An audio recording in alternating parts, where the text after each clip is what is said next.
sehat, jiwa dan raga. Kasih Kristus selalu memberi damai sejahtera. Ada satu pengalaman yang berkesan selama pandemi corona ini terjadi, yaitu saya dapat beribadah bersama keluarga. Kalau sebelum corona, saya beribadah di mimbar, istri saya beribadah di bangku jemaat, dan anak saya beribadah di ruang sekolah minggu. Tapi semenjak kita ibadah di rumah, maka saya, istri saya, dan anak saya dapat beribadah bersama. Dan ternyata anak saya yang baru berusia 6 tahun itu banyak bertanya tentang jalannya peribadahan dan imannya kepada Tuhan Yesus. Misalnya dia bertanya, apa sih doa application? Kenapa sih harus berdoa sebelum baca Alkitab? Kenapa Tuhan kasih corona? Dan pertanyaan-pertanyaan lainnya. Padahal selama ini sebelum masa corona, kalau hari Minggu setelah dari gereja, saya selalu tanya mengenai sekolah minggunya, dan dia selalu menjawab, oke, nggak ada masalah. Tapi ternyata ketika kami beribadah bersama, ada banyak sekali pertanyaan-pertanyaan yang dia munculkan. Ini adalah salah satu contoh bahwa ada pengalaman-pengalaman baru selama masa corona ini yang dapat mengubah cara pandang kita mengenai kehidupan. Dan saya yakin Bapak Ibu Saudara juga punya pengalaman yang berkesan selama wabah corona ini terjadi dan mungkin bisa dibagikan. Saya ingat ada sebuah ungkapan yang disampaikan oleh Heraklitos, seorang pemikir pra-Sokratik, yang kira-kira demikian. Engkau tidak dapat turun 2 kali ke sungai yang sama. Sebabnya adalah air sungai selalu mengalir tanpa henti, sehingga air sungai yang kita sentuh sekarang akan berbeda dengan air sungai yang akan kita sentuh 5 menit kemudian. Tetapi sebenarnya bukan hanya air sungai yang mengalir tanpa henti yang selalu berubah. Kita yang turun ke sungai sekarang juga berbeda dari kita yang turun ke sungai 5 menit kemudian. Saat kita turun untuk pertama kalinya ke dalam sungai, mungkin celana kita masih kering.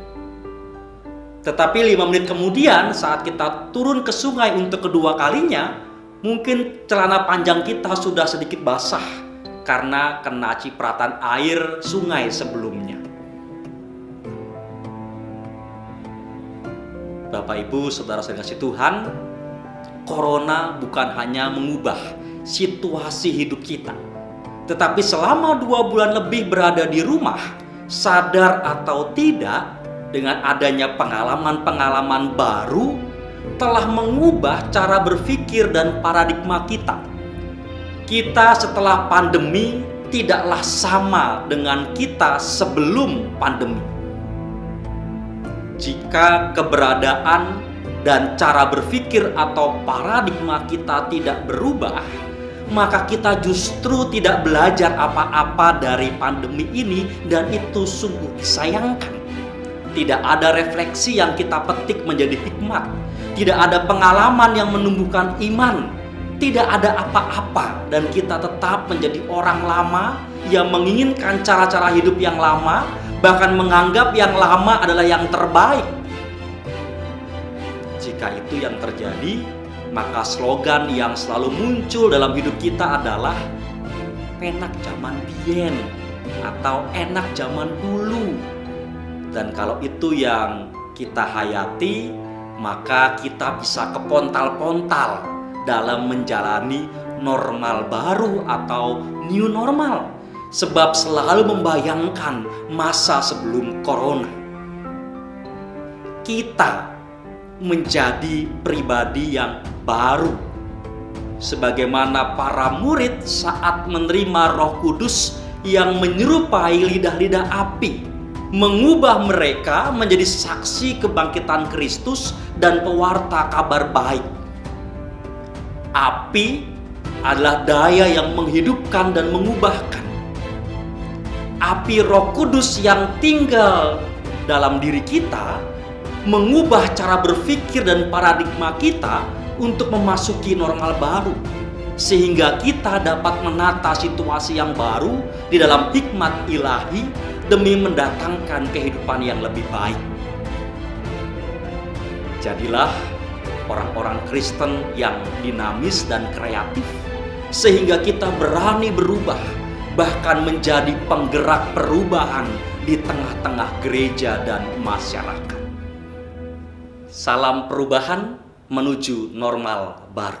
Semoga Allah, sumber pengharapan, memenuhi kamu dengan segala sukacita dan damai sejahtera dalam iman kamu, supaya oleh kekuatan Roh Kudus kamu berlimpah-limpah dalam pengharapan.